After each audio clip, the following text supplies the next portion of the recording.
বরের সাথে একসঙ্গে রথ টানলাম। আজকে রথযাত্রা, তাই সকাল সকালে আমরা দুজনে রেডি হয়ে গেলাম।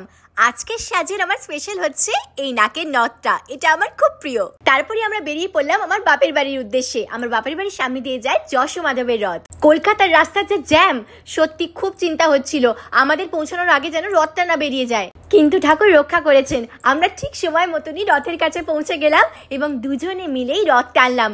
সত্যি কি যে ভালো লাগছিল, মনটা শান্তিতে ভরে গেল। তারপর চলে এলাম আমাদের ছাদে। আমাদের ছাদ থেকেও খুব সুন্দর রথ দেখা যায়। আমাদের ছাদের এই উঁচু অংশটায় আমি ছোটবেলায় দাঁড়িয়ে রথ দেখতাম। বড় হয়েও আমি একই জিনিস করি। এই মুহূর্তগুলো না এতটাই সুন্দর, এতটাই স্পেশাল যে সত্যি বলে বোঝানো যায় না। খুব ভালো লাগছিল। আর সব থেকে বড় পাওয়া কি জানো, প্রসাদ পেলাম। ছোটবেলায় ঠিক এইভাবেই প্রসাদ নিতাম, বড় হয়েও প্রসাদ পেলাম। তারপর শুরু হলো আমাদের পাঁপড় ভাজা।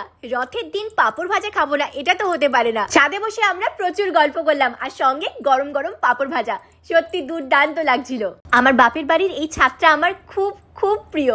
পাশেই ট্রেন লাইন আর মাঝখানে মা ওলাইচণ্ডী মন্দির। ছোটবেলায় এখানে বসেই আমার অর্ধেকটা সময় কেটে যেত। আর এখন বরের সঙ্গে এখানে দাঁড়িয়ে আমরা প্রচুর গল্প করি, অনেকটা সময় কাটাই। এইভাবেই কাটলো আমাদের রথযাত্রা। তোমাদের রথযাত্রা কেমন কাটলো অবশ্যই কমেন্ট করে জানিও। কে কে রথের দড়ি টানলে সেটাও কিন্তু জানিও। জগন্নাথ দেব সকলের মঙ্গল করুন।